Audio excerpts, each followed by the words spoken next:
You're watching the non-stop coverage of Prime Minister Modi's all-important visit to Nagpur. He was welcomed by the Maharashtra Chief Minister, all the top leaders of the BJP in Maharashtra. You see Ashok Chavan, the Union Minister Nitin Gadkari, the BJP State President Mr. Bavanpule.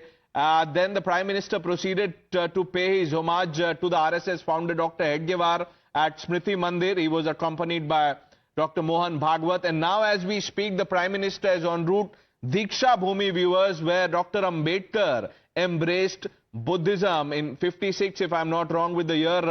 Shekhar Iyer is with us, so are our colleagues Swati Joshi holding fort, Arunil Sadadekar and Pragya Kaushika.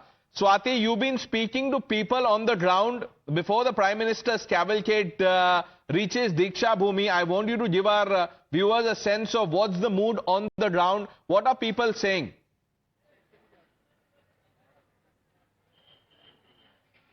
Well, actually, it's a double celebration for the people here in Nagpur, especially in Maharashtra, because the Prime Minister...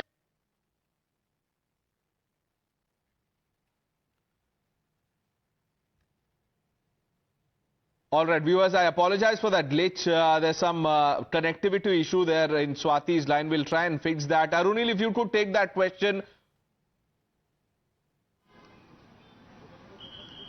Well, certainly, yes. Double delight for the people of Maharashtra, Gudi Padwa celebrations, and on the same day, PM Modi also visiting the fortress of the RSS. Now, basically, the convoy moves to the Diksha Bhumi, inarguably the most important pilgrimage place for the Dalits in India, along with the Chaitya Bhumi in Dadar also. This is the place where Dr. Babasaheb Ambedkar in 1956 basically embraced Buddhism with 6 lakh of his followers, with 6 lakh Dalits basically embraced Buddhism along with Dr. B.R. Ambedkar. And every day, thousands of people from the Dalit community, basically followers of Dr. Babasaheb Ambedkar, visit the Diksha Bhumi. So after paying tribute to the memorials of the founders of the RSS, be it Dr. Hedgewar or Golwarkar, this is another big statement that PM Modi basically is making, visiting and paying tribute to the Diksha Bhumi as well. Subsequently, after paying tribute at the Diksha Bhumi, PM Modi will also be inaugurating a super facility hospital, an eye hospital, which is basically named after Madhav Golwarkar only. And post that, he will also be basically doing an air surveillance of a defense facility near Nagpur as well. Extremely historic visit of Prime Minister Narendra Modi, basically going to the RSS headquarters, being on the same platform with Mohan Bhagwat. This is the second time they are together after the Pran Pratishtha Divas in Ayodhya. And basically, whether this is a renewal of a new beginning, of a new relation between the BJP and the RSS that many in the political circles are speaking about. And now, basically, the convoy moves to Diksha Bhumi, another landmark moment, a landmark, basically, location in the city of Nagpur, where basically thousands of Dalits all across India visit here and pay. Right. It's not very far from Smruti Mandir. It's about 7.5 kilometers. Shouldn't take the Prime Minister too long before he gets there. But Ratan Sharda now joins the broadcast. Shekhar Iyer still with us. Sir, good morning. Happy Gudi Padwa. What do you make of this outreach? Well, to call it an outreach is, actually reducing the significance of the day, because there is no question of outreach.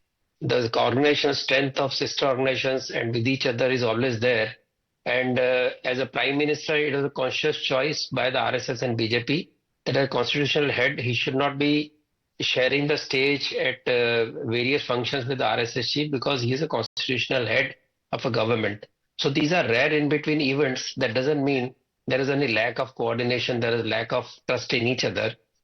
Because it has been happening since, if you look at from the time of Atal Bihari Vajpayee's government, how many times have Satsanga Chalaks met on a public platform on a common stage? You will try to find out very, very rarely, because we give the due respect.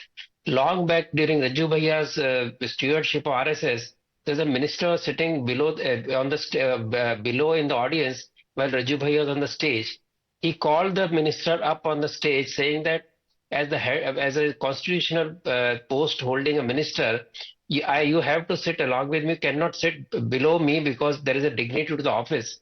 So this kind of very scrupulous approach to a person's constitutional position and the RSS Right. is kept distance, and that is the reason. But more significant for me is Modi ji visiting Dr. Hedgewar's memorial during the 100th year of RSS, and Dr. Hedgewar himself, who is the rare combination of person who could impact the entire history and sociology of a country.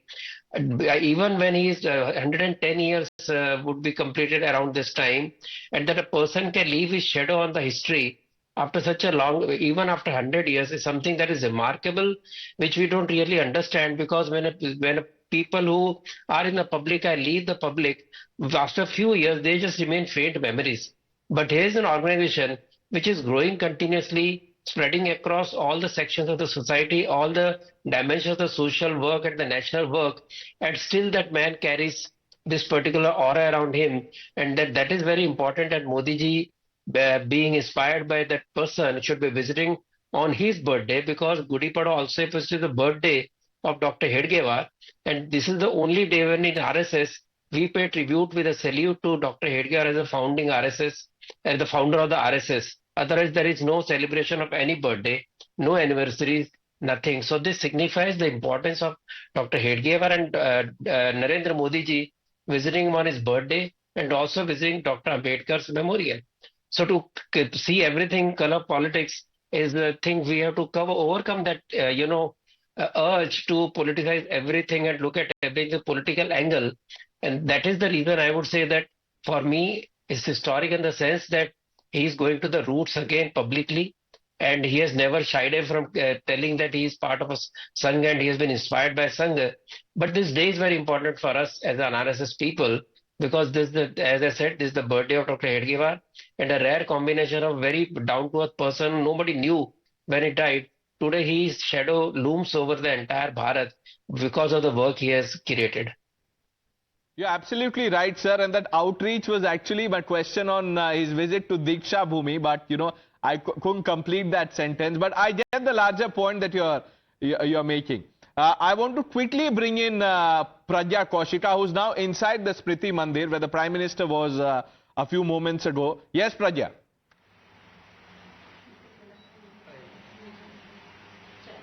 So Prime Minister had a very interesting conversation with all the functionaries who were present. Many of them were, also from his age and from the older generation, I would say. And they were here. And Prime Minister said, this is the first time that I had come to Smriti Temple on the day of Varsh Pratipada, which is Hindu New Year. And this is interesting anecdote that he had shared, and very light moments that he had with all these functionaries. As he recalled the days in Nagpur, what he used to do, how they used to train, all of that, those interesting anecdotes he had shared with them. A very light-hearted moment that he shared here. And this is the place where last rites of Mr. Hedgewar, Dr. Hedgewar, were performed. This is the place, and there used to be a Tulsi ka Paudha here, but then it was constructed in 1962. We'll show you that here is the place where Prime Minister paid floral tribute to Mr. Baliram Hedgewar, who is the founder of RSS. Above that there is also a floor where there is a statue, and bronze statue of Mr. Hedgewar. He also paid floral tribute outside Mr. Golwarkar's place where his last rites were performed. And the fact that Prime Minister came here on the day of New Year, and also at a time when there were many speculations and there were many attacks from the opposition, I would say, on the relationship between RSS and BJP, a Prime Minister coming here on this particular day is a very big message to all of them, and saying that I drew my inspiration from RSS and I still continue to draw my inspiration from RSS, and now all those talks of tensions between both the units should stop. In fact, many of the RSS functionaries that we spoke to in the past, they say we are a family. In fact, and RSS is a very complex organization. People don't understand how we think, how we work. They think that there is only one diktat, but it is not so. Everyone is very independent of the choices they make, even the affiliates. So there are chances that there could be differences of opinions, which is all right for all of us. And this is at times assumed as tensions between various affiliates, between BJP and RSS for that matter.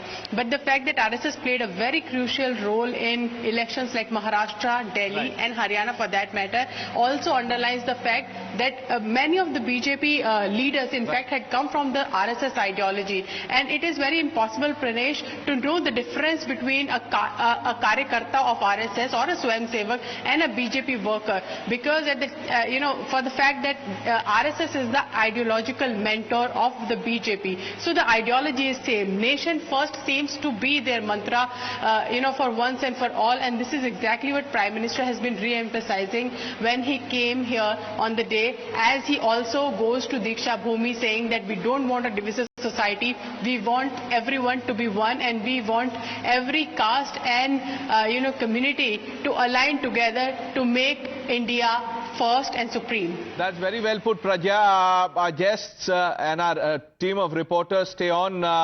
We are taking a short break, viewers, and we are back with latest pictures of the Prime Minister. Hopefully by then he would have reached Diksha Bhumi. Stay with Times Now.